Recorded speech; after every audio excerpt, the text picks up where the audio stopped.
Assalamualaikum. Assalamualaikum warahmatullahi wabarakatuh. Innal hamdalillah nahmaduhu wa nasta'inuhu wa nastahdihi wa nastaghfiruhu wa natubu ilaih wa na'udzu billah min shururi anfusina wa sayyiati a'malina.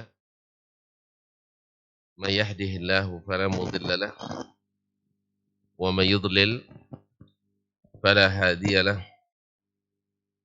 Asyhadu an la ilaha illallah wahdahu la syarika lahu wa asyhadu anna Muhammadan abduhu wa rasuluh la nabiyya wa la rasula ba'dah. Ya ayyuhalladzina amanu taqullaha haqqa tuqatih wa la tamutunna illa wa antum muslimun. Ya ayyuhan nas ittaqu rabbakum alladzi khalaqakum min nafsin wahidah wa khalaqa minha zawjaha wa batha minhuma rijalan katsiran wa nisaa'a wattaqullaha alladzi tasaaluna bihi wal arham innallaha kana 'alaikum raqiba. Ya ayyuhalladzina amanu taqullaha wa qulu qawlan sadida yuslih lakum a'malakum wa yaghfir lakum dhunubakum wa may yuti'illaha wa rasulahu faqad faza fawzan 'azima. Amma ba'du, fa inna asdaqal hadithi kitabullah wa khairal hadi hadi Muhammadin sallallahu alaihi wasallam wa syarral umuri muhdatsatuha wa kullu muhdatsatin bid'ah wa kullu bid'atin dhalalah. Kaum muslimin dan muslimat, al-hadirin wal hadirat, wal mustami'in wal mustami'at, wal musyahidina wal musyahidah. Bapak dan ibu-ibu, saudara-saudara dan saudari, jemaah salat subuh di Masjid Riyadhul Jannah, Masjid Taman-Taman Surga, ataupun yang mendengarkan melalui Radio Rabbani 91,1 FM, ataupun yang menyaksikan melalui media dimanapun berada. Alhamdulillah, pada subuh ini kembali Allah izinkan kita berada di tempat yang suci ini. Tempat yang mudah-mudahan membuat kita dicintai Allah. Karena tempat yang paling dicintai Allah adalah al-masajid. Adalah masjid-masjid. Ahabbul biqa'i ilallahil masajid. Kemudian Allah suka menerima tamu-tamunya, sehingga disiapkannya berbagai hidangan yang menyenangkan para tamunya. Semakin cepat datang dan hadirnya, semakin banyak bingkisan yang diberikannya. Mudah-mudahan tak satu pun kita yang hadir pada kesempatan ini kecuali mendapatkan bingkisan yang menyenangkan hati. Amin.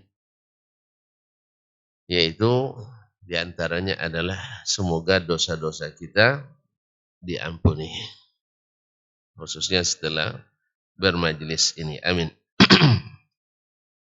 Kaum muslimin dan muslimat dirahmati Allah, selawat dan salam juga tak boleh lupa senantiasa kita ucapkan kepada Nabi besar junjungan alam, Nabi Muhammad sallallahu alaihi wasallam. Mudah-mudahan namanya semakin sering kita sebut dan semakin sering kita mengucapkan salawat dan salam kepadanya, dengan harapan yang besar semoga melahirkan cinta yang sesungguhnya dalam hati kita, sehingga kita merasa ringan untuk mengikuti langkah-langkahnya.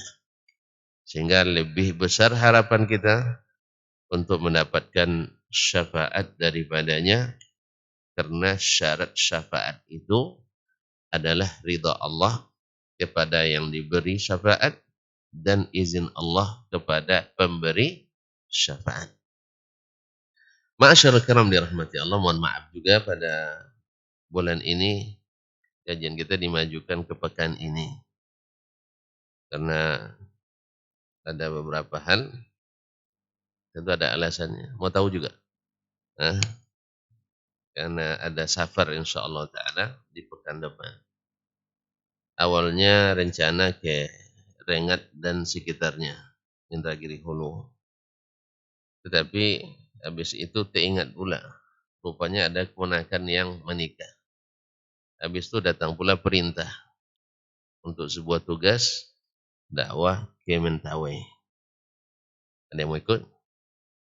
Dekatnya. Mentawai itu kan di Samudra India. Doakanlah dan selamat pergi balik. Alhamdulillah. Ya, satu tugas yang tak bisa ditinggal dan tidak diterima satupun alasan. Ya, sudah coba nak bikin alasan tapi tidak bisa diterima. Ayolah, insyaallah taala. Masyaallah kiram dirahmati Allah. Tema masih yang lama juga Ustaz ya. Bersambung. Pokoknya sampai selesai kaji ini tutup.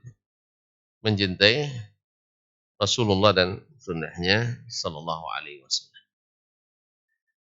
Orang-orang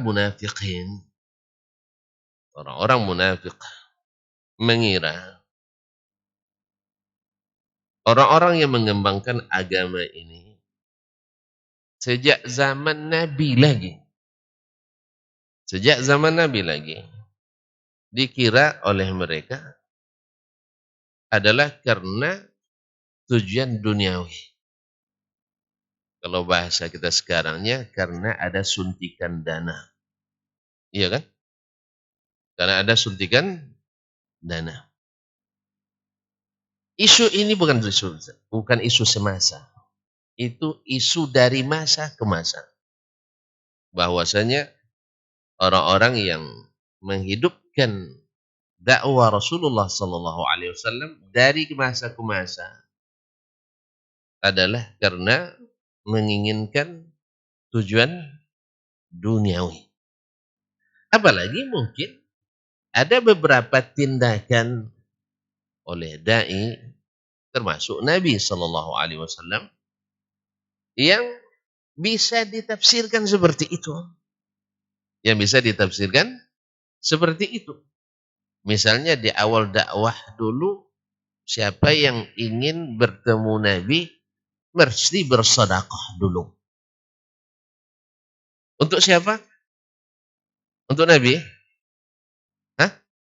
Nabi boleh terima sedekah? Tidak. Nabi tidak boleh terima sedekah. Tetapi untuk kepentingan dakwah Islam. Nabi boleh terima sedekah? Ini pada khilafiyah juga ini. Nabi tidak boleh ngambil sedekah. Jangan sedekah, zakatnya tidak boleh. Nabi hanya boleh dapat hadiah. Tapi mereka menuduh itu adalah tujuan. Demikian apalagi Nabi, apalagi sahabatnya. Mereka lupa bahwa sahabat Nabi alaihi salatu wassalam mencintai Nabi bukan karena itu. Lihatlah kalau karena harta, kenapa hijrah mereka dari Makkah? Kisah hijrah macam-macam tuh. Ada yang ditahan seluruh harta bendanya kecuali pakaian yang ada di badan. Seperti kisah Khabbab Ibn al-Arat radhiyallahu taala anhu. Ketika beliau hendak hijrah ke Madinah oleh orang-orang Quraisy ditahan. Kamu boleh hijrah dengan syarat semua yang kau bawa aset bergerak dan aset apa lawan bergerak? Yang tidak bergerak. Yang tidak bergerak apa misalnya? Istri. Masa aset istri. Nah, rumah, tanah, kebun dan sebagainya. Yang bergerak titi. Kaum muslimin dan muslimat dirahmati Allah SWT. Dia lepaskan semua itu. Belum lagi dia sampai ke Madinah, Rasul sudah sampai kepadanya berita. Jadi telegram itu bukan canggih, tidak canggih telegram. Hanya temuan dari sekian besar ilmu Allah Subhanahu wa taala. Awak dapat telegram, Masya Allah, dapat telepon. Ya, kadang-kadang telepon itu canggih, pas tidak ada sinyal, tidak berfungsi dia kan. Gangguan sinyal dan makanya kaum muslimin dan muslimat dirahmati Allah. Boleh kita memanfaatkannya, tapi tidak sampai melupakan kepada yang ilmunya meliputi segala sesuatu. Itu sedikit sekali. Sedikit sekali. Bahkan pesawat ulang alik sampai sekarang juga tidak ngerti juga kita apa manfaatnya bagi kehidupan manusia. Katanya tidak buka transmigrasi di mana namanya? Di planet planet Mars. Oh iya ya, planet Mars. Ada yang mau ikut? Saya tidak mau. Karena Allah sudah katakan walakum fil ardi mustaqarrun wa mata'un ilahin. Bagi kalian tempat tinggal sementara di bumi sementara. Makanya kalau tidak muat di bumi nanti insya Allah banyak mati nanti. Jelas? Tidak ada istilah tidak muat itu tidak ada. Yang masalah kita salah kelola saja. Tanah itu seluas-luas milik satu orang. Ya kan? Iya. Ustaz. Tanah beribu-ribu hektar, bahkan berjuta hektar milik satu orang. Dan satu orang ini tidak mau ngasih pada yang lain. Makanya sempit jadinya. Bukan bumi yang sempit. Saya tidak percaya. Kata orang di Jawa itu tidak ada tanah lagi. Saya sering ke Jawa banyak tanah kosong. Iya enggak? Hah? Jangan, tidak boleh diambil sembarangan. Kaum muslimin dan muslimat dirahmati Allah SWT. Jadi Nabi SAW sampai kepadanya. Ketika Khabbab datang, Rabihal bai'u ya Aba Yahya. Rabihal bai'u ya Aba Yahya. Sukses jual belimu, wahai Abu Yahya. Sukses jual beli. Karena dia apa? Menjual hartanya kepada Allah Taala. Kemudian orang muhajirin, orang ini muhajirin ya. Misalnya Abdurrahman bin Auf. Juga dengan tangan kosong datang ke Madinah. Padahal di Makkah banyak harta bendanya. Kalau karena mengharapkan harta benda, tak apa mereka meninggalkan Makkah. Mana lebih afdal, Makkah atau Madinah? Dua-duanya. Lebih tinggi fadilahnya tentu Makkah kan.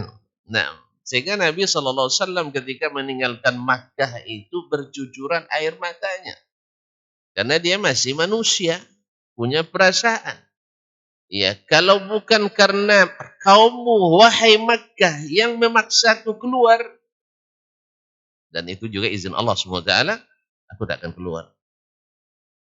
Makanya Nabi sampai di Madinah berdoa dia, ya Allah, Allahumma habbib ilayna al-Madinata kama habbabta Makkah ilayna Makkah. Atau kama qala sallallahu alaihi wasallam, ya Allah, tolong tolong buatkan kami mencintai Madinah seperti engkau membuat kami mencintai Makkah. Berarti Nabi habis cintanya pada Makkah. Ma'asyiral kiram dirahmati Allah. Kalaulah karena dunia, Nabi SAW kan tawarannya jelas di masa dia Mekah. Apa tawarannya? Muhammad, kalau kau nak jadi raja, kami siap untuk mengangkatmu, menabalkanmu sebagai yang dipertuan. Nah, apa istilahnya? Yang dipertuan agung, raja di raja. Ya.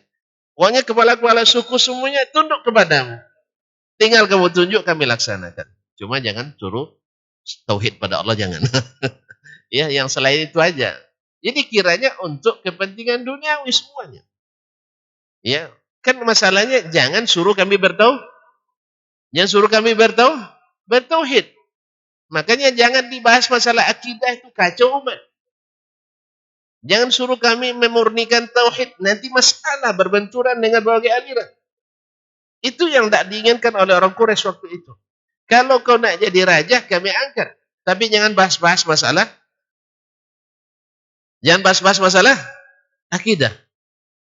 Karena masalah akidah ini rentan, sensitif.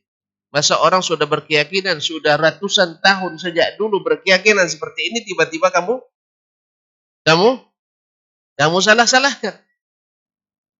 Mau mereka terima? Tidak. Makanya Nabi SAW ditawarin. Jangan-jangan nanti mau meninggalkan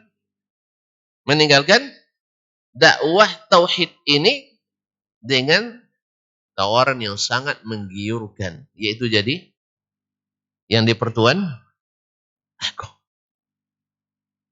Diraja.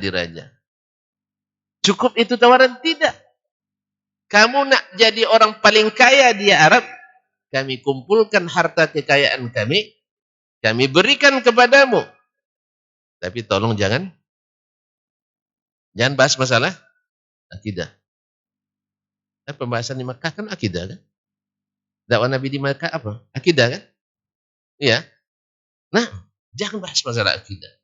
Sebab masalah akidah ini ngungkit-ngungkit masa lalu. Ya, merubah-rubah keyakinan yang sudah mapan. Dan tradisi nenek moyang yang sudah diwariskan. Kearifan lokal yang harus dihidupkan. Maka ditawarin lagi Nabi SAW untuk menjadi orang paling kaya. Tawaran selanjutnya, kalau kau masalahnya ingin dapat istri yang paling cantik, aman teman. Kita buat Arabic Idol atau Miss Universe. Nanti pemenangnya untuk istrimu. Atau kau ambil kontestan semuanya, ambil lah. Yang paling cantik di Arab ini kami siapkan untukmu. Lihat, Nabi SAW menerima apa tidak? Menerima? Tidak. Kan nyata bahwasanya dakwah ini bukan karena mencari dana seperti tuduhan orang munafikin. Walaupun dana tidak harus ada penopang dakwah. Jelas? Sama kita. Kita di dunia ini bukan untuk cari makan, tapi untuk cari pahala, untuk beribadah. Tapi bisa tidak makan? Paham tidak? Kita di dunia oleh Allah, wa ma khalaqtul jinna wal insa illa liya'budun. Aku tidak ciptakan jin dan manusia kecuali hanya untuk beribadah. Tapi kok makan juga? Berarti antum cari makan di sini. Bukan artinya pergi salat gara-gara cari makan, puasa gara-gara cari makan. Inilah logika pendeknya kaum musyrikin, kaum munafikin, kaum kafirin. Padahal mereka sendiri juga melakukan hal yang sama. Cuma bedanya di sini. Kaum musyrikin, munafikin, kafirin makan kama ta'kulul an'am, kata Allah SWT. Ya'kuluna kama ta'kulul an'am. Makan seperti titik-titik. Oleh semuanya seperti makannya binatang ternak. Karena itu tujuannya. Kalau orang-orang beriman tidak. Makannya untuk menguatkan beribadah. Bukan tujuannya. Jadi bedanya di sini. Sehingga ketika kaum munafikin melihat para nabi dan para sahabatnya selalu melakukan penggalangan dana. Nabi pernah penggalangan dana? Tidak pernah. Subhanallah. Berarti ini tidak boleh nih penggalangan dananya. Karena bid'ahnya. Nabi tidak pernah penggalangan dana. Hah? Bukan pernah lagi, sering, selalu gitu. Hah? Sering bukan selalu. Antum bilang tidak ya Allah dik. Nah, ketika Nabi Shallallahu Alaihi Wasallam melihat ada tamunya orang-orang dari subhanallah, dari orang-orang Badui, Al-Arab, dari Oraniyin atau selain mereka, Anda lupa, melihat penampilan mereka yang serba ya, menyedihkan penampilannya. Pakaian dan compang-camping. Lalu Nabi hibah melihat mereka. Nabi kalau ada, dia yang beri semuanya. Tapi waktu itu Nabi sedang tidak punya. Nabi orang kaya. Tentu jangan bilang miskin. Hah? Ibunda Aisyah, kaya apa miskin? Kaya. Nafkahnya sebulan tidak banyak, tapi infaknya ratusan miliar. Ditotal oleh orang infak Aisyah radhiyallahu taala anha tidak kurang dari 400 sekian miliar. Kaya apa enggak? Tapi dihitung makannya tidak sampai 1/10 itu mungkin dalam hidup. Awak enggak? Kalau mana namanya infak itu makan. Ayo catat Ustaz. Yang untuk makan atau yang infak yang banyak? Mudah kok ngitungnya, gaji saya 3 juta sebulan. Ya, terima kasih istri. Terima gaji kasih istri. Berapa kasih? 2,5 juta ke istri. Tinggal 500.000 di tangan kita misalnya ini. Yang 2,5 juta untuk apa oleh istri? Makan dan segala hal yang dibutuhkan. Kemudian infak berapa? Dari 500.000 yang ada di tangan antum, untuk infak berapa? Nah, ayolah jawablah. 20.000. Jadi infak kita jauh di bawah angka makan yang kita makan. Wajarlah. Wajarlah kenapa masjid kita lambat selesai. Nah, wajar kenapa masjid lambat selesai. Jadi Nabi SAW akhirnya umumkan siapa yang mau untuk berinfak. Ini apa namanya, penggalangan dana enggak? Hah? Jadi Nabi sering melakukan penggalangan dana. Orang-orang munafikin menilai itu sebagai tujuan dakwahnya. Itu karena digalang dana. Kalau tidak jalan dakwahnya itu. Makanya dakwahnya seperti itu. Nah, berita ini bukan isu semasa, tapi isu dari masa ke masa. Kaum muslimin dan muslimat. Seolah-olah tanpa dana, dakwah Nabi tak jalan. Seolah tanpa dana, da'i tak akan berdakwah. Walaupun kita katakan tadi, ibadah tujuan, makan penopang. Dakwah tujuan, dana penopang. Jangan bilang, oh enggak boleh makan, yang penting dakwah aja. Enggak boleh makan, yang penting ibadah. Asal ibadah sudah selesai itu. Bisa? Enggak ada yang sampai, ada pula yang menuntut lemu gara-gara itu. Ya supaya enggak makan pun tetap kenyang. Tapi ada yang cerita sama saya, temannya sama-sama masuk suatu aliran ilmu putih. Ya, salah satu aliran yang dinisbat kepada Islam. Jadi dia dan temannya sampai pada derajat untuk ilmu bisa kenyang tanpa makan. Jadi sepakatlah dengan kawannya, besok kita berangkat subuh-subuh langsung pergi ke tujuan, saya tunjuklah ke Padang. Entah dari Bangkinang, entah dari mana, saya tidak tahu. Tapi dia ceritakan, tahu saya. Cuma tuan-tuan tidak perlu tahu. Berarti kembali ke Padang. Nanti kita uji kenyang tanpa makan. Nah, kawan ini sudah tahu bahwa banyak itu kebohongan banyak. Ya, memang depan kita tidak makan, tapi ada jin yang pandai lah. Kalau mau kita ajarkan. Tapi saya tidak pandai. Tapi rahasia tidak tahu. Karena kalau sudah pakai jin namanya pasti ada kompensasi. Jin tak mau gratis. Ada kompensasi, pastikan itu. Dan kompensasinya mahal. Sering menggantikan akidah. Sering menggantikan tauhid. Lalu kawan ini dini hari sebelum subuh sahur dia. Sahur. Subuh kan sebelum subuh kan sahur namanya.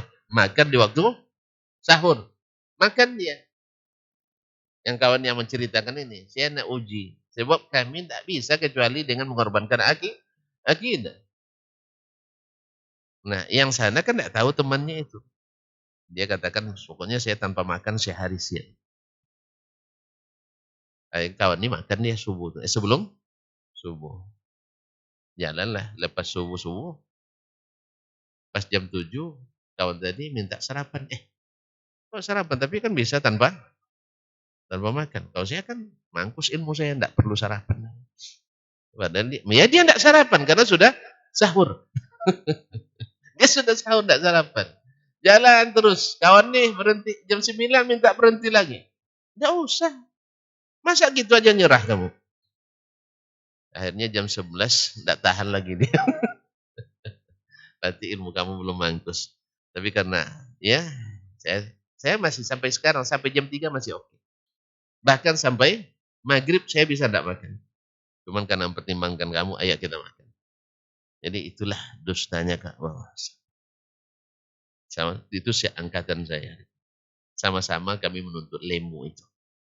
Cuman alhamdulillah Allah tunjukkan kepada saya hidayah ini bahwa tak satu pun amaliyah yang dilakukan untuk yang seperti itu kecuali ada pengorbanan luar biasa dalam masalah akidah. Dia sudah sampai pada bisa menghadirkan arwah. Itu sudah sampai belum? Hah? Allah alam. Belum sampai. Dia bisa menghadirkan arwah. Nah, siapa antum bilang? Menghadirkan arwah itu. Dia hadirkan. Dia uji. Neneknya dari, atau datuknya dari Jambi kan. Datuk dari ayahnya. Lalu dihadirkan orang yang pernah berjumpa dengannya. Persis. Bisa bercakap. Nyambung ceritanya. Karena cerita-cerita kampung, kenapa tidak nyambung? Beda nanti kalau antum minta hadirkan arwahnya Imam Al-Bukhari. Tidak nyambung ceritanya. Jin tak mungkin menguasai ilmu ilmu hadis seperti Imam Al-Bukhari. Syekh Al-Albani pernah menguji yang seperti ini. Diujinya, seorang yang mengaku bisa menghadirkan arwah. Datang Syekh Al-Albani ke orang ini, Syekh, saya minta tolong. Apa? Menghadirkan arwah. Siap. Dia bilang siap. Arwah siapa yang ingin kamu hadirkan? Kata Syekh Al-Albani, saya ingin hadirkan arwah Imam Al-Bukhari. Dan dia berpikir, setannya tak mampu akan meniru Imam. Kamu mau apa dengan Imam Bukhari? Dia bilang, saya nak nanyakan banyak, ada beberapa masalah hadis yang tidak bisa saya pecahkan. Saya nak tanya langsung ke Imam Al-Bukhari. Akhirnya dia bilang, untuk menghadirkan arwah hari ini dah habis waktunya. Habis waktunya. Tunggu pekan. Enggak, Senin depan kamu datang lagi. Dikiranya Syekh tak akan datang. Ternyata Syekh datang hari Senin. Dia lari. Dukunnya lah. Saya pernah menghadiri ceramah di suatu tempat. Ceramah dia bisa menghadirkan jin katanya. Sebentar dihadirkan. Oh, dia tiba-tiba tidak hadir jinnya. Enggak tahu. Saya sudah mulai baca ayat kursi ayat. Saya baca mu'awwizat. Entah karena itu jinnya tidak bisa datang, akhirnya dia beralasan. Sekarang jin tidak bisa dihadirkan karena lagi sibuk. Jinnya lagi sibuk. Macam dusta Ustaz kaum muslimin muslimat. Saya tidak ingin sebenarnya menyaksikan jin itu. Ya, tapi kita baca, jangan sampai masuk lagi kita baca ayat kursi kan. Nah, ternyata jin tidak mau kalau ada ayat. Jadi dia beralasan sekarang tidak bisa dihadirkan, jinnya pada sibuk. Karena sudah bergaya tuh, tidak menghadirkan jin. Ada lagi yang bilang, ya saking saktinya bisa sholat tak jejak kakinya. Tidak apa-apa, saya tak ingin menyaksikan. Tolong dia sholat di depan saya tak jejak kakinya. Saya nak tengok Pak. Ini kan cerita, banyak cerita palsu. Itu masalahnya. Sampai cerita bermimpi bertemu Nabi pun banyak yang palsu. Bukan hadisnya betul. Siapa yang bermimpi bertemu saya seperti bertemu saya. Betul itu hadisnya. Walaupun penafsiran ulama dalam masalah ini banyak. Ada yang mengatakan ini khusus di zaman Nabi. Siapa yang bermimpi bertemu Nabi, nanti akan bertemu Nabi di waktu beliau hidup. Di waktu beliau hidup. Ada pula yang mengatakan siapa yang bertemu Nabi, betul-betul Nabi. Kalau dia pas sifatnya. Karena jin atau syaitan tak bisa menyerupai Nabi. Tapi dalam mimpi, bukan terjaga. Adapun tambahan tersambil terjaga, itu tidak diketahui di kalangan ulama hadis atau mungkar. Seperti kata Imam Al-Qurtubi. Tak ada tafsiran yang seperti itu yang mengatakan bisa bertemu Nabi di waktu terbangun kecuali tafsiran kaum sufi saja. Dan itu kata Imam Al-Qurtubi tafsirun mungkar. Tafsir yang diingkari dan tidak benar. Sebab para sahabat lebih cinta ke Nabi SAW dari siapapun. Buktinya mereka siap berkorban apapun untuk mencintai Nabi. Awak untuk meninggalkan hobi saja tidak bisa, tiba-tiba bisa tiap hari bertemu Nabi sambil bangun. Hobinya nyanyi, tidak bisa tinggalkan nyanyi. Tapi bisa bertemu Nabi setiap hari. Na'udzubillah. Masa untuk hal-hal seperti itu, untuk cium lutut aja Nabi bangun. Padahal banyak masalah pelik dalam negara dulu di masa Umar, di masa Abu Bakar, di masa Utsman, masa Ali. Sampai sahabatnya 3 orang syahid fisabilillah dibunuh orang. Utsman, Abu Bakar, Umar, syahid. Utsman, syahid. Ali, syahid. Kenapa Nabi tidak bangun untuk? Kamu akan dicari oleh Abdurrahman bin Muljim.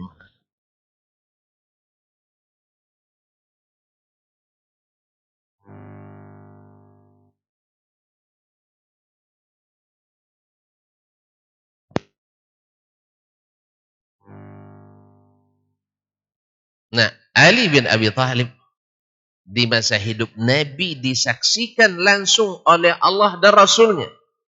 La'utiyanna ar-rayata ghadan rajulan yuhibbullaha wa rasulahu wa yuhibbuhu Allah wa rasuluh.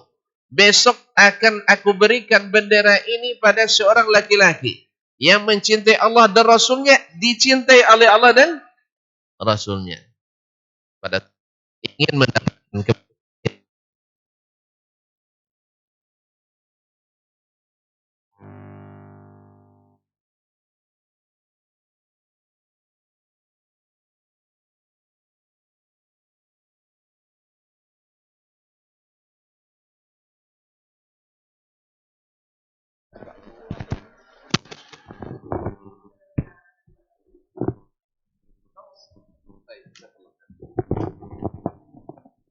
balik yang lama lagi.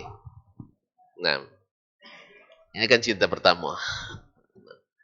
Kaum muslimin dan muslimat dirahmati Allah Subhanahu wa taala. Sampai mana tadi, Syekh? Maka Badr yang atuh hafal. Untung enggak sabotase yang atuh hafalkan. Kaum muslimin dan muslimat. Ali bin Abi Thalib radhiyallahu anhu mencintai Allah dan dicintai oleh Allah dan Rasul. Tapi selama dia hidup setelah Nabi wafat, tidak pernah pula dia bertemu Nabi sambil terjaga. Jelas ya? Kita baru hanya mengklaim cinta Nabi, tiba-tiba tiap hari bertemu Nabi. Makanya saya mengatakan ini dongeng pengantar tidur. Semua orang bisa ngaku kok. Karena detektor mimpi belum ditemukan sampai sekarang. Ustaz, alat penentu atau alat pengukur benar tidaknya mimpi. Sudah ada belum? Belum ada sampai sekarang. Kalau saya mau ngaku, saya lebih patut ngaku sebenarnya. Sebab 15 tahun bertetangga dengan Nabi SAW. Saya belajar hadis Sunan An-Nasa'i sampai tamat persis di samping kuburan Nabi SAW. Di Raudhah Asy-Syarifah. Bersama Syekh Hadis Madinah, Syekh Abdul Muhsin Al-Abbad, hafizahullah. Jadi Syekh guru saya, anaknya guru saya besar saya juga, Syekh Abdul Razak Al-Badr. Di situ kami duduk 4 atau 5 hari dalam sepekan. Kan mudah saya klaim kan? Sambil duduk belajar Sunan Nasa'i. Qala Nabi sallallahu alaihi wasallam. Tiba-tiba Nabi hadir, datang dari kuburannya, hadir di depan saya. Tuan-tuan pasti percaya. Habis itu antum angkat saya jadi wali keramat. Sebab tuan-tuan tidak punya bukti untuk menolaknya. Kan tidak punya bukti. Apalagi selama ini, Masya Allah, saya orang baik. Orang baik, suka senyum, suka ngusap kepala antum. Yang kecil-kecil ya, besar jangan. Besar tidak boleh pegang kepalanya, kan diusap. Kaum muslimin dan muslimat, gampang sekali untuk membuat kisah-kisah itu. Mudah kok. Masa orang sekali pergi haji, tiba-tiba bisa ketemu Nabi, awak tiap hari di situ tak ketemu Nabi SAW. Untung saya tidak punya perasaan itu. Kalau sempat, Masya Allah, banyak saya punya pengikut. Iya. Nanti saya dicium-cium saya kemana pergi nanti. Nah, Allah musta'an. Kaum muslimin dan muslimat dirahmati Allah. Ali yang sudah, Abu Bakar, Umar, Uthman, Ali, menghadapi masalah-masalah berat semasa hidupnya. Mereka yang lebih paham tentang sabda Nabi SAW. Tidak pernah satu riwayat pun mengklaim bahwa Abu Bakar, Masya Allah, berapat dengan Nabi SAW. Ya Rasulullah, saya berbeda pendapat dengan Umar nih masalah ini. Bisa enggak bangun sebentar? Ya, bangun sebentar. Kalau antum sibuk, biarlah saya kapan aja Rasulullah punya waktu saya. Kalau antum cerita mimpi. Semua orang bisa klaim mimpi kok. Semua orang bisa klaim mimpi. Semua orang bisa kedipkan mata begini, datang Nabi SAW lalu berdiri. Mesti bisa aja orang buat seperti itu. Oh, antum bilang kajian itu belum sampai. Bawa sini kajinya itu, kita sampaikan. Tidak boleh pula, belum kelas antum. Pasti itu alasannya. Masuk dulu golongan ini, amalkan dulu zikir ini, dan yakini dulu tarekat ini. Nanti setelah itu sampai bertahap-bertahap, baru bisa. Artinya sudah masuk kita ke lubangnya, baru kita bisa dicekokin yang seperti ini. Tidak bisa. Kalau memang ada ilmunya, bawa, jelaskan. Kalau sudah harus amaliyah khusus, harus masuk ruang ini khusus, berarti ada pintu-pintu rahasia. Dan agama ini tidak melalui pintu-pintu rahasia. Kalau sudah pakai rahasia, itu ada makar di dalamnya. Ya, ada makar dalamnya. Kalau sudah pakai rahasia-rahasia, mesti kedipkan mata, mesti merem dulu sebentar. Ya Ustaz ya, itu cara-cara jin yang menipu kita. Ustaz Ali bin Abi Thalib radhiyallahu anhu. Kembali ke yang tadi. Orang-orang musyrikin, orang-orang munafikin secara khusus menuduh para sahabat dekat-dekat dengan Nabi karena ingin dapat suntikan dana dari Nabi sallallahu alaihi wasallam. Jadi berhenti kita pada penggalangan dana ya. Antum bilang ini sebentar-bentar minta infak, sebentar-bentar minta infak, sebentar-bentar infak. Rupanya antum berpendapat tidak pernah Nabi penggalangan dana. Ini harus diralat pemahaman ini. Teman namanya tidak penggalangan dana. Misalnya tadi kan ada Nabi melihat para sahabat dalam kondisi tidak menggembirakan. Nabi mengajak sahabat untuk berinfak. Tiba-tiba datang seorang Ansar membawa pundi-pundi uang. Saking banyak isinya. Karena uang dulu bukan uang kertas. Uang kertas banyak inflasinya. Kalau uang dinar dan dirham tak ada inflasi. Tapi awak senang dengan inflasi. Karena banyak di situ kesempatan manipu. Nah, pahamlah itu. Nah, kalau uang dinar dan dirham tak ada inflasi. Jelas Ustaz? Jelas? Antum nak tahu aja, saya pernah dengar khutbah dulu di Jakarta tahun 91. Dari Dr. Delianur waktu itu. Selama orde baru saja, inflasi uang kita tidak kurang dari 11.000%. Tidak usah dihitung. Tidak kerja kita. Ya, jangan hitung kerja orang. Nanti tidak kerja selesai kerja kita. Antum kalau sudah jadi Menteri Keuangan, nanti baru hitung itu. Ya, Anda hanya sekedar menyampaikan aja. Tidak usah dibahas itu. Ustaz ya, kita jadi imam aja. Kalau saya tidak aja. Nah, nanti kalau sudah ada antum di bidang itu antum akan tahu nanti insyaallah taala. Enggak tahu tanya nanti staf ahlinya. Kaum muslimin muslimat. Jadi dinar dirham tidak pernah inflasi. Buktinya kambing di zaman Nabi harganya sama dengan kambing di zaman kita. Kambing zaman Nabi 1 dinar, hari ini juga 1 dinar. Dimanapun. Alhamdulillah. Jelas? Kaum muslimin dan muslimat dirahmati Allah SWT. Lalu datang seorang sahabat membawa pundi-pundi, saking beratnya sampai kedua tangannya tak bisa mengangkatnya. Lalu tahallala wajhu Rasulillah, wajah Rasulullah sallallahu alaihi wasallam langsung bersinar melihat itu. Berseri-seri wajahnya. Bukan bersinar ya. Nanti itu lahirlah ini kisah Nur Muhammad nanti. Kaum muslimin bercahaya, berseri wajah Nabi alaihi salatu wassalam. Lalu keluarlah pernyataan beliau yang sebagian menyalahpahami pula. Man sanna fil islami sunnatan hasanah falahu ajruha wa ajru man amila biha la yanqusu min ujurihim syai'ah. Sesiapa yang menyunnahkan dalam Islam, ya, dalam Islam sunnah hasanah, maka baginya pahala dan pahala orang-orang yang mengikutinya. Karena setelah itu banyak yang ikuti, sangat bertumpuk di depan Nabi Sallallahu Alaihi Wasallam. Ini sedekahnya para sahabat. Jadi bukan hanya sekedar makan sehari itu aja. Kita kan yang orang miskin kan dapat makan sehari, sekali makan dah hebat kita. Kasihan kita dapat makan sekali makan. Nabi tidak gitu. Nabi bukan hanya untuk sekali makan. Kan ceritanya tadi pakaiannya sudah compang-camping. Bisa belikan pakaian untuk beberapa helai. Kemudian makanan dan perbekalan. Mungkin juga jadi modal dagang. Makanya orang kaya hari ini yang hebat itu bukan hanya kasih makan 1 bungkus nasi bungkus. Itu tidak ada masalah, teruskan. Apa yang lebih hebat, datang ke rumah orang miskin itu, antum keahliannya apa? Dia bilang, saya biasa jualan cendol, Pak. Cuman gerobak saya disita oleh Satpol PP. Misalnya. Nah, kita tahu kan, kapan disita 3 hari yang lalu. Antum punya koneksi ke kasetnya, telepon aja.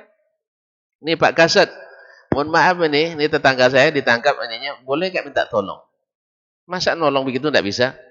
Tolong bebaskan cendolnya. Nah, tapi ingatkan besok jangan jualan lagi di kaki trotoar. Oh Pak, saya tidak punya tempat, masalahnya harus nyewa mahal. Berapa sewanya? 500.000 sebulan. Saya yang tanggung 500.000. Tapi kamu jangan langgar aturan Pemkot atau Pemda. Selesai. Masa bagi antum penghasilan yang 30 juta sebulan 500.000 berat? Ya toh? Istri hanya satu gitu. Istri hanya satu. Ini cara infak yang efektif itu. Jadi bukan hanya sekedar makan bagus. Itu tetap. Ya, tetap. Tapi mencarikan sumber makannya sehingga lebih tepat guna. Kaum muslimin dan muslimat dirahmati Allah SWT. Bertumpuk itu di depan Nabi SAW. Diserahkan pada mereka. Jadi besok tampilannya tidak seperti itu lagi. Ini tidak kasih makan sekarang, besok tampilannya lebih gawat lagi dari itu. Nah, satu hari atau satu masa terjadi sumber air nggak ada di Madinah. Yang punya satu-satunya orang Yahudi. Namanya Bi'ru Rumah.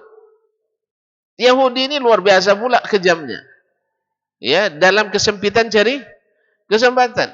Maka dia jual seember air, seember korma. Ya Allah ya Rabbi. Mana yang butuh air atau butuh makan? Dua-duanya butuh. Kalau seember air, seember korma, air lebih cepat habis daripada korma. Korma seember mungkin untuk sepekan dengan sekeluarga. Air seember untuk sehari. Kan tidak masuk. Padahal air pada asalnya kan tidak boleh dijual kan? Dijualnya mahal. Nabi penggalangan dana lagi Ustaz. Itulah. Man yashtari li bi'ra rumah falahul jannah. Siapa yang akan membelikan bi'ru rumah untuk diwakafkan, baginya surga. Sahabat waktu itu tak ada yang punya dana. Mahal memang. Utsman tidak ada di tempat. Pas dia datang, dia dapat isu. Masya Allah. Mendengar isu itu, kesempatan luar biasa baginya. Dia datang ke Nabi SAW, ya Rasulullah, itu sayembara masih berlaku untuk saya. Pada Utsman dah banyak wakafnya kan, tapi tetap karena memang hidup berwakaf itu baginya tren hidupnya, bukan untuk bangun ini, aset dia tidak pikir itu. Walaupun asetnya tidak habis-habis juga. Kaum muslimin dan muslimat dirahmati Allah, kata Rasulullah, masih berlaku. Kalau gitu saya akan beli sendiri. Penggalangan dana apa enggak? Ustaz? Ya, penggalangan dana. Di saat perang dan sebagainya. Jadi oleh itu kaum muslimin dan muslimat, itulah yang menyebabkan Yahudi, menyebabkan orang-orang munafikin menyangka bahwa sahabat-sahabat Nabi itu dekat-dekat dengan Nabi supaya dapat dana dakwah. Jadi isu-isu seperti ini isu kaum munafikin dari masa ke masa. Yang kadang-kadang sebagian kaum muslimin ikut-ikutan dalam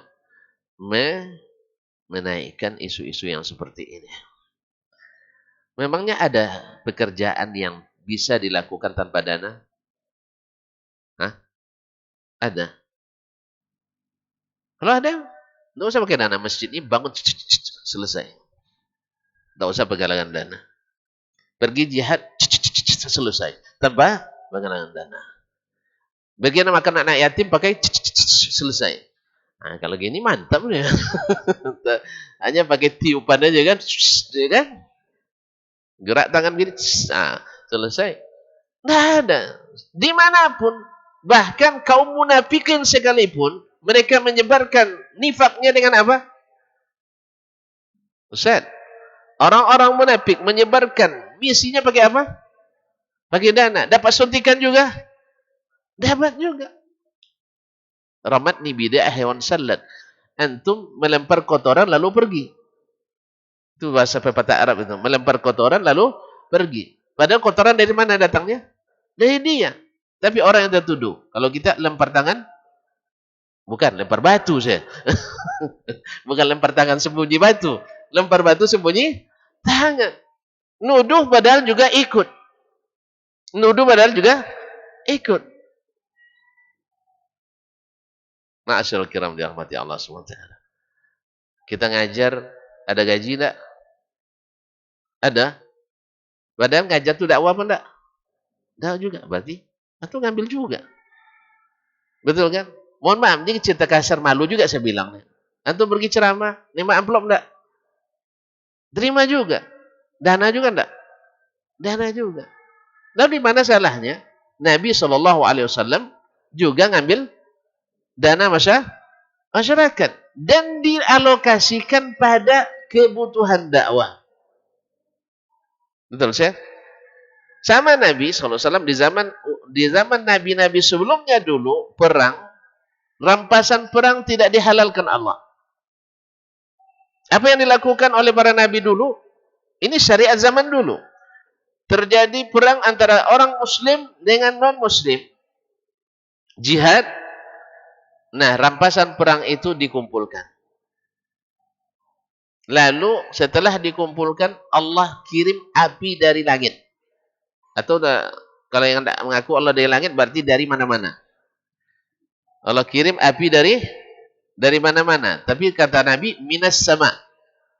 Ya, Allah kirim api minas sama, dari atas. Bagi yang tidak yakin Allah di atas, bilang aja dari mana? Mana-mana. Ya, api di mana-mana itu bakar kita jadinya. Makanya Allah turunkan api dari atas karena memang dia maha tinggi, Al-Ali, Al-Azim. Nah, tapi antum tidak ngaku, bilang aja Allah kirim api dari mana-mana. Masuk? Masuk enggak? Tidak masuk, masuklah. Kaum muslimin dan muslimat dirahmati. Karena Nabi bilang dari atas. Lalu terbakarlah ghanimah tadi, rampasan perang tadi. Bila ada yang mencuri dari yang ikut berjihad, walaupun hanya seutas tali, api tak membakar atau api tak datang. Saat itu Nabi umat sebelum kita lalu memeriksa pasukan. Pertama ditanya, siapa di antara kalian mencuri? Tak ada yang ngaku. Kalau tak ada yang ngaku, terpaksa pakai alat detektor. Apa alat detektornya? Mukjizat. Siapa yang menipu, tangannya nempel tak bisa dibuka dari Nabi. Jadi tangan Nabi itu ada chipnya. Ya, berarti lebih canggih sebenarnya ya. Jadi salam semuanya. Disalami semuanya. Nanti bunyi detektornya. Siapa yang tangannya lengket, berarti dia pelaku. Nah, kan datang kecuali tak akan dibakar kecuali setelah dikembalikan. Soal hukumannya itu masing-masing syariat ada ketentuannya. Nah, di zaman Nabi kita Shallallahu Alaihi Wasallam, ghanimah itu dihalalkan. Sehingga dalam perang Uhud terjadilah kasus di mana sahabat tergoda oleh ghanimah sebagian. Bukan sebagian kecil pula yang di atas Jabal Rumah itu dari 50 orang yang tergiur hanya 39 orang. Maka wajarlah kalau di zaman kita yang tergiur lebih banyak. Dari 50 mungkin 49,5. Iya, di zaman Nabi yang seperti itu dari 50 39. Sampai Allah sebutkan minkum mayyuridud dunya wa minkum mayyuridul akhirah. Takut dia tidak dapat ghanimah. Padahal sudah jelas oleh Nabi ghanimah akan dibagi. Tapi ada rasa ketakutan itu. Syaitan lagi. Jadi kalau sahabat aja bisa tergoda oleh syaitan, apalagi kita. Makanya, tetapi mereka dapat keutamaan yang Allah berikan, yang tak diberikan pada kita. Karena bersama Nabi itu amalannya tentu tak sama dengan selain Nabi sallallahu alaihi wasallam. Radhiyallahu anhu wa radu anhu. Allah saja tidak mencaci mereka, masa kita mencaci mereka. Allah sendiri memuji mereka, masa kita tidak memuji mereka. Allah mencintai mereka, masa kita tak mencintai mereka. Ya Ustaz ya, salah, salah.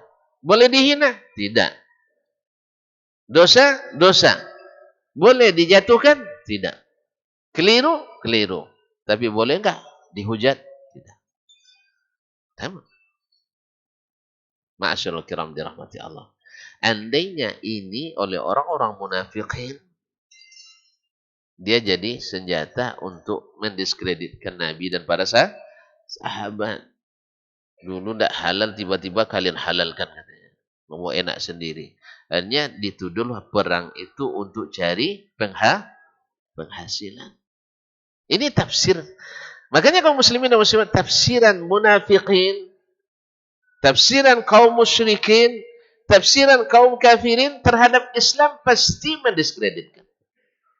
Nabi nikah dianggap Nabi nikah dengan anak gadis yang menurut mereka berusia dini, dianggap ya dapat isu luar anauzubillah. Padahal mereka bukan menikah, memperkosa biasa atau pergaulan bebas biasa. Mana yang lebih suci, menikah atau pergaulan bebas? Tidak bisa dibandingkan. Itu kotor, ini bersih. Mereka memang tidak menikah kecuali satu, tapi berhubungan beribu-ribu kan. Na'udzubillah, tsumma na'udzubillah. Islam itu bersih, suci. Jadi itu kaum muslimin dan muslimat dirahmati Allah. Allah ceritakan dalam Al-Quran, dalam surat Munafiqin. Ya, bahwa orang-orang munafiqin itu menuduh yang seperti ini. Dan sayang sebagian kaum muslimin ikut-ikutan seperti itu. Ya, karena tidak punya alasan kecuali dengan fitnah, akhirnya itu yang diangkat. Padahal semuanya melakukan. Semuanya melakukan. Kalau itu kaum muslimin, Allah katakan, humul ladzina yaquluna la tunfiqu ala man inda Rasulillahi hatta yanfaddu. Mereka lah yang menuduh, jangan kalian menyumbang kepada orang-orang yang di sekitar Nabi sallallahu alaihi wasallam. Maksudnya para sahabat. Apa sebab? Kalau kalian tidak berikan kucuran dana, mereka akan berhenti berdakwah. Itulah anggapan kaum munafikin di zaman Nabi SAW. Jangan beri nafkah, jangan berikan suntikan dana, jangan beri sumbangan kepada orang-orang yang bersama Rasulullah Sallallahu Alaihi Wasallam. Nanti hatta yang faddu, mereka nanti akan tercerai-berai meninggalkan Nabi Sallallahu Alaihi Wasallam. Perkiraan mereka bahwa dakwah itu hanya jalan dengan suntikan dana. Perkiraan. Dan tidak sedikit kaum muslimin yang mengaku sebagai orang yang hebat dalam Islam juga memakai isu kaum munafikin tersebut bahwa dakwah tak akan jalan kecuali dengan dana. Atau dengan kata lain, kalau tidak ada dana, dia tak akan berdakwah. Subhanallah. Padahal mereka lupa, jauh hari lagi dulu Nabi sebelum ada dana, dia tetap berdakwah. Demikian juga para da'i, banyak para ustaz kita, para buya kita, tidak pernah ada dana. Kami ingat, buya kami dulu di Darul Mahdah, rahimahullah rahmatan wasi'ah, beliau berkali-kali ditawari oleh mantan-mantan muridnya menjadi PNS. Supaya gajinya dan pensiunnya terjamin. Karena sudah jadi pejabat tinggi murid-muridnya. Dia bilang, jangan suruh saya berbuka padahal sudah waktu asar. Bahkan ada yang dari pihak pemerintah nak mengantarkan bantuan untuk membangun sekolah. Dia bilang, biarlah kami dari kemampuan kami sendiri. Nah, apakah yang seperti ini patut kita bilang dia berdakwah gara-gara mengharapkan? Dan enggak, kehidupannya biasa kaum muslim. Jadi oleh itu, berhentilah kita dalam mengikuti cara-cara orang munafikin. Menyangka bahwasanya Nabi dan para sahabat itu kalau ada dana kerja, kalau tak ada dana berhenti. Walaupun seperti yang kita katakan, dakwah Nabi memang didukung oleh dana, tapi bukan sebagai tujuan Nabi SAW. Buktinya beliau tak pernah menyimpan sesuatu lebih dari 3 hari. Masih ingat banyak kisahnya. Suatu hari Nabi SAW selesai salat, Assalamualaikum warahmatullah, Assalamualaikum warahmatullah. Biasanya Nabi kan duduk dulu berzikir lama kan. Selesai salam Nabi langsung tegak dan masuk ke rumahnya. Saya itu baru balik lagi. Ditanya oleh para sahabat, ada apa ya Rasulullah? Tadi saya teringat bahwa masih ada sedekah yang belum dibagikan. Cuma masih ada yang belum dibagikan. Masih ada uang yang harus diserahkan kepada yang berhak, belum dia serahkan. Takut beliau terlambat. Beliau orang kaya, bukan orang miskin. Nabi itu banyak duitnya. Tapi tak pernah menyimpan. Kalau tujuan munafikin itu karena mencari dana atau jalan dakwanya karena dana, maka Allah jawab sendiri. Walillahi khazain finus samawati wal ard walakinnal munafiqina la yafqahun. Allah Subhanahu wa taala lah yang memiliki perbendaharaan harta di langit dan di bumi. Tapi orang-orang munafikin lah yang tidak paham. Berarti orang munafik hebat atau tidak hebat? Hah? Orang munafikin orang hebat atau orang tidak hebat? Orang tidak hebat. Allah yang bilang, la yafqahun, tidak paham. Mereka gertak lagi Nabi SAW, Ra'in raja'na ilal madinati, la yukhrijanna al-a'azzu minha al-adhan. Kalau nanti kembali ke Madinah, yang mulia akan mengeluarkan yang hina. Dikiranya mereka yang mulia, asli penduduk negeri Madinah. Abdullah bin Ubay, Rasul Munafiqin. Lalu Allah jawab lagi, walillahil izzatu wali rasulihi walil mu'minin. Kemuliaan itu milik Allah, milik Rasulnya, dan orang-orang beriman. Walakinnal munafiqina la ya'lamun. Tapi orang munafik tidak berilmu. Berarti orang munafik hebat? Tidak. Mereka merasa hebat sendiri. Ya, kalau ada yang mereka bilang misalnya tidak ada ulama yang telah menafsirkan Al-Quran secara komprehensif. Anda usah dengar. Anda ada baca tafsir atau belum? Ya kan itu? Tidak ada ulama hadis yang sudah menafsirkan hadis secara lengkap. Ini baca hadis tidak pandai. Baca hadis belepotan tiba-tiba lebih hebat pula bahasa daripada ulama. Jadi mulutnya besar, tong kosong nyaring bunyinya. Tidak ada salat 5 waktu dalam Al-Quran. Ya. Allah musta'an. Kaum muslimin dan muslimat, omong besar, kerja nihil. Makanya Allah yang jawab langsung. Wa idza qila lahum aminu kama amanan nas. Bila dikatakan berimanlah seperti berimannya manusia zaman sahabat. Mereka jawab, anu'minu kama amana sufaha. Apakah kami beriman seperti berimannya orang-orang dungu itu? Dikira sahabat dungu. Allah balas juga, ala innahum humus sufaha. Ingat mereka lah yang sebenarnya yang dungu. Walakinnahum la ya'lamun. Tapi mereka tidak berilmu. Sehingga orang berilmu tahu mana yang dungu. Orang yang dungu tidak tahu mana yang berilmu. Jelas? Makanya orang berilmu pasti tahu mana yang dungu. Tapi orang dungu tidak tahu mana yang dungu aja dia tidak tahu. Apalagi orang berilmu. Jelas? Yang tahu yang hak pasti tahu yang batil. Yang tahu yang batil takkan tahu mana yang hak. Makanya yang hak itu orang yang tahu yang hak kokoh dia. Tidak mungkin membenarkan yang batil. Tapi yang tahu yang batil itu iya, ini benar. Gimana juga? Hah? Satu bilang haram, satu bilang halal. Dua-duanya benar, tidak boleh disalahkan. Mungkin sih. Air ini halal apa haram? Menurut saya halal. Menurut antum haram. Dua-duanya benar? Hah? Bukan saya nanya. Misalnya nih. Ini menurut antum halal. Menurut saya haram. Mungkin tidak kedua pendapat kita benar? Tidak. Berarti kalau gitu, boleh nggak kalau antum tahu mana yang benar, mengatakan saya salah? Boleh apa enggak? Boleh saya marah? Tergantung. Antum buka pula pintu saya untuk marah ya. Nah. Antum, subhanallah, ya, menurut antum ini halal karena air madu. Lalu menurut saya haram karena saya mengira ini air khamar. A'adzanillahu iyyakum. Jelas? Jelas tuh? Maka saya mengatakan dia haram. Antum mengatakan dia halal karena ilmu saya yang keliru. Antum yang tahu pun buatnya, antum tanya, saya mau buat tadi.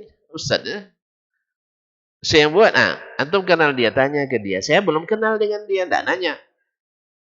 Antum tanya ke dia, ini dalilnya. Dia yang buat Ustaz. Dia tuangkan madu tadi 3 atau 4 sendok. Iya. Ini madu apa nih? Madu menghilangkan penat atau menambah stamina? Kaum muslimin dan muslimat dirahmati Allah SWT. Antum kenal dia kan? Berarti punya bukti. Saya hanya mengira karena melihat warna. Maka saya bilang haram, antum bilang halal. Berbeda seperti ini. Boleh enggak dikatakan dua-duanya benar? Enggak. Yang mengetahui yang benar siapa? Saya atau antum? Antum. Dari mana antum? Dalil. Saya dari mana saya tahu salah? Tidak punya dalil. Selesai. Maka antum silahkan salahkan saya. Boleh tidak saya marah? Saya tumpahkan nanti air ke muka. Tidak boleh kan? Karena jangan gara-gara saya tidak tahu, lalu antum salahkan saya, tidak harus marah-marah. Berarti saya tidak mau menerima kebenaran. Penentang kebenaran. Itulah yang terjadi pada orang-orang Quraisy dulu. Nabi tahu mereka salah. Mereka mengira mereka benar. Akhirnya disalahkan oleh Nabi. Marah mereka. Saya ulang lagi. Orang-orang Quraisy nyembah berhala. Jelas? Mereka mengira mereka salah atau mengira benar? Benar. Dalam perkiraan orang Quraisy mereka benar. Dari mereka mengatakan benar, mengira karena dilihatnya ayahnya begitu, ayah lihat datuknya begitu, datuk nengok datuknya begitu, ya tak? Ya kan? Dikiranya itu benar. Mereka semua nyembah Allah itu. Orang Quraisy musyrikin juga beribadah pada Allah. Buktinya kalau bersumpah, wallahi, billahi, tallahi. Kalau meminta, Allahumma. Iya kan? Kalau haji, labbaik Allahumma. Sama labbaik juga katanya. Cuman ada tambahannya. Kita bilang labbaik la syarika lak. Iya kan? Mereka tambah labbaik la syarika lak illa syarikan huwa lak. Kita bilang, ya Allah, aku kabulkan panggilanmu naik haji, tak ada sekutu bagimu. Kan jelas sampai di situ kita. Mereka tambah, kecuali sekutu yang engkau miliki. Mereka mengakui bahwa sekutu-sekutu itu milik Allah, hamba Allah. Seperti kita hari ini menyekutukan orang-orang atau orang-orang saleh. Kita yakin bahwa mereka tak bisa buat apa-apa. Tapi kita minta kepada mereka, kepada Allah Subhanahu wa ta'ala. Sama. Cuman bedanya dulu disebut patung. Kalau sekarang disebut wali. Intinya sama. Mereka tidak mengaku, sebagian mereka tidak mengatakan pencipta, tidak. Yang pencipta tetap Allah Subhanahu wa ta'ala. Tapi beribadah mesti melalui patung-patung itu. Kaum muslimin. Nah, sekarang pertanyaannya. Mereka mengira mereka benar. Ada buktinya? Enggak ada. Karena hanya melihat. Sah? Nah, Nabi tahu itu salah. Dari mana dia tahu? Dari yang maha mengetahui. Karena mereka kan nyembah Allah semua tuh. Mereka dapat wahyu? Enggak. Nabi dapat wahyu? Dapat. Nah, lalu Nabi tegah mereka menyembah berhala. Mau enggak mereka terima? Marah enggak? Kenapa marah? Karena menentang kebenaran. Kalaulah mereka mau menerima kebenaran dengan bukti yang ada, Muhammad sallallahu alaihi wasallam, Sayyiduna Muhammad sallallahu alaihi wasallam teruji. Tidak pernah mengatakan sesuatu untuk kepentingan pribadi. Dalam menggali saja, cari untung, tidak pernah menipu. Masa ada masalah agama dia menipu. Kemudian dibacakan kepada mereka ayat-ayat Allah. Mereka yang tahu sastra tinggi Arab mengatakan itu bukan perkataan manusia. Paham mereka. Paham mereka. Abu Jahal paham itu bukan perkataan Muhammad. Jelas? Abu Lahab paham itu bukan perkataan Muhammad sallallahu alaihi wasallam. Tapi karena cintanya pada kebatilan ini dan karena masih merasa itu masih benar, masa disalahkan oleh Muhammad sallallahu alaihi wasallam. Apa sebab? Tidak mungkinlah buya-buya kita dulu salah. Nenek moyang kita salah. Mereka ramai. Masa orang ramai salah? Ini satu orang aja. Kan keadaan gitu. Orang ramai tidak mungkin salah. Orang satu orang mungkin. Kan itu keadaan orang musyrikin waktu itu. Yang berdakwakan baru satu Nabi. Muhammad sallallahu alaihi wasallam. Yang menentangnya ramai apa sedikit? Ramai. Khususnya para petinggi pula, orang-orang yang hebat pula, para pemikirnya, para pengusahanya, para pejabatnya, para semuanya menolak itu. Iya, karena mereka salah atau karena mereka benar? Karena mereka salah atau karena mereka benar? Karena mereka merasa benar. Padahal yang benar itu adalah pada Nabi sallallahu alaihi wasallam. Nah, boleh enggak marah? Ulang lagi, terserah saya lagi. Kalau saya marah, akibatnya terjadi penentangan. Tapi kalau saya nak cari kebenaran, nanti akan saya tanya lagi.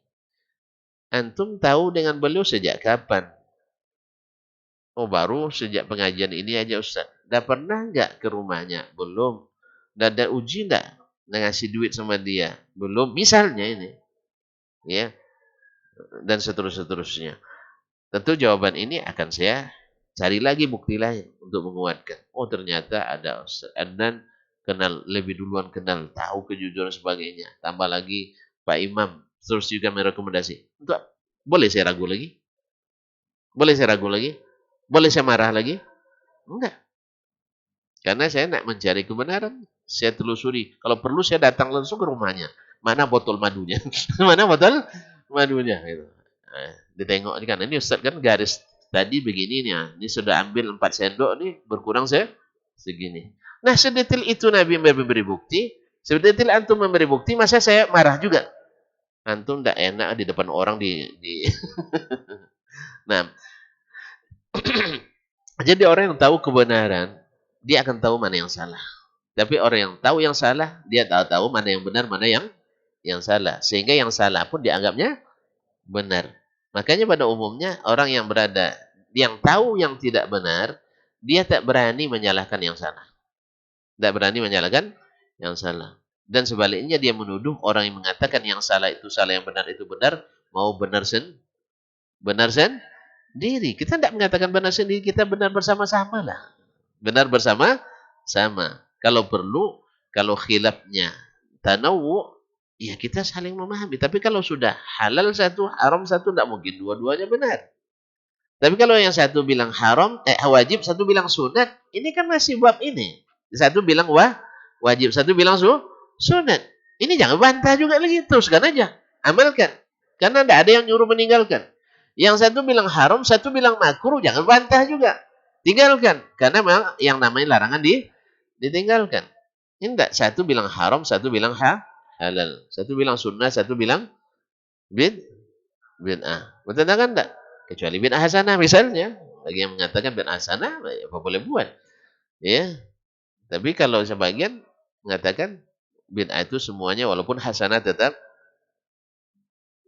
Nah itu tetap. Ini memang pantang kita disebut tersesat dosa. Karena sudah coba di lapangan sering saya temukan di musim haji. Ya, dia ada tersesat, tapi bilang sesat marah dia. Bagusnya udah enggak usah bilang tersesat. Bapak di kloter berapa? Nah, gitu aja bilang. Kloter 59 misalnya BTH. Oh, orang Riau ya? Iya, saya juga orang Riau, Pak. Bapak asli mana? Saya hajinya memang embarkasi Batam, saya dari Kepri. Tapi orang tua saya dulu orang Muarajale. Sama sih orang Muarajale. Nah, gitu aja pendekatannya.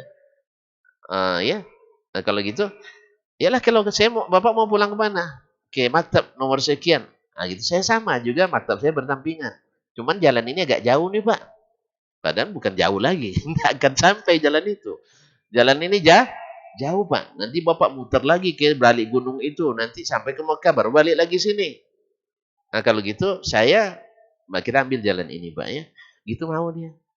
Tapi kalau antum bilang, Pak, Bapak dah kesesat nih, Pak. Ya, belalak sama kita dia, sih. Tiap hari saya lewat sini katanya. Kan tiap hari lewat sini. Jelas ya? Jadi makanya memang ada seninya juga kaum muslimin dan muslimat yang dirahmati. Apalagi kalau orang yang lebih tua dari kita, orang yang juga punya kehormatan, ketokohan di masyarakatnya. Oleh itu kaum muslimin dan muslimat, makanya dakwah ini memang termasuk ada seni di dalamnya. Tapi tidak maksud seni itu mengelabui yang benar, lalu dianggap salah, yang salah dianggap bukan. Tapi harus, ya tadilah. Kalau ibarat olahraga ada pemanasannya, Ustaz. Ya, kalau jangan langsung nyemis keras nanti sakit pangkalan kita. Ada 6 tahun tidak main, tiba-tiba diangkat passing langsung semis. Lama tidak main takraw langsung salto pula. Patah lutut nanti. Atau patah kuduk kita. Jangan begitu ya. Ustaz, uang lama tidak ngaji. Tiba-tiba beri dosis tinggi. Ya, kaum muslimin. Kemudian mungkin kita sudah menyampaikan sesuatu seperti ini. Tetapi orang belum bisa meninggalkan kebiasaan lamanya, sabar aja. Karena tujuan seperti kata Nabi SAW, bukan memaksa, tapi menyampaikan. Dia terima, itu yang kita inginkan. Kalau tidak, alhamdulillah masih bisa didengarkan.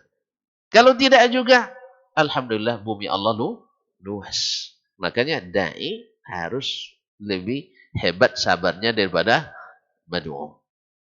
Nabi dicaci maki, beliau tak balas. Nabi diprovokasi, beliau tak balas. Nabi difitnah dan dituduh, Nabi tak balas. Bahkan Nabi mau dibunuh, Nabi berdoa kebaikan untuk orang yang akan membunuhnya. Walhamdulillah. Itulah yang seharusnya kita miliki. Dan karena waktu yang membatasi, sebenarnya belum selesai juga. Ada beberapa hal yang ingin ini. Besok aja lah ya. Iya, besok aja lah pada ngantuk-ngantuk, Pak. Hah? InsyaAllah ta'ala. Kesimpulannya, bahwasanya Nabi SAW dalam berdakwahnya memang tidak luput daripada tuduhan-tuduhan, tetapi tuduhan itu tak akan membuat sahabatnya mundur dari barisan. Demikian pula kita yang mencintai Nabi dan para sahabatnya, walaupun banyak fitnah dan tuduhan, seperti yang tadi, bahwasanya mereka dekat dengan Nabi karena ingin dapat biaya hidup, dan itu memang tuduhan dari masa ke masa, bukan tuduhan semasa, tapi dari masa ke masa. Selalu dai itu kena fitnah. Tetapi hanya Allah yang Maha tahu, dan insya Allah Allah membuktikan dengan perjalanan waktu dengan izin Allah tabaraka wa taala. Dan yang ketiga, bahwasanya yang namanya dana dalam dakwah itu mesti, sebagaimana kita tujuan hidup ini beribadah, tapi tidak mungkin kita mencari beribadah tanpa mencari penghidupan. Maka Allah jadikanlah penghidupan itu sendiri sebagai cara atau salah satu dari cabang ibadah kita.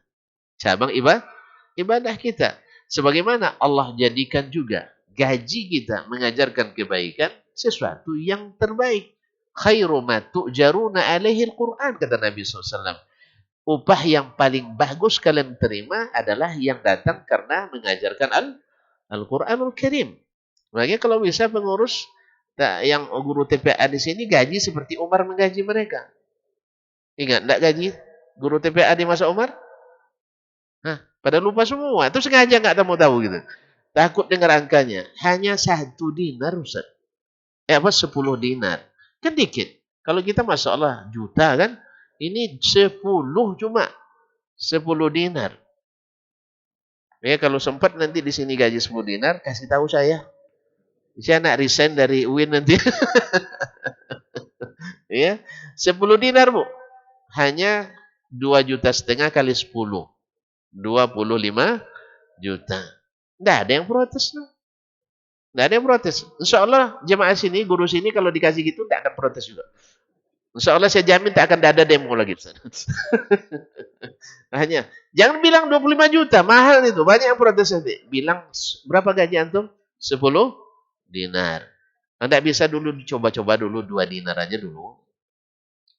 Gaji kami dikit Pak, hanya 2 dinar. Kalau mengajar di SMK, SMA, atau jadi dosen, Masya Allah 3 juta.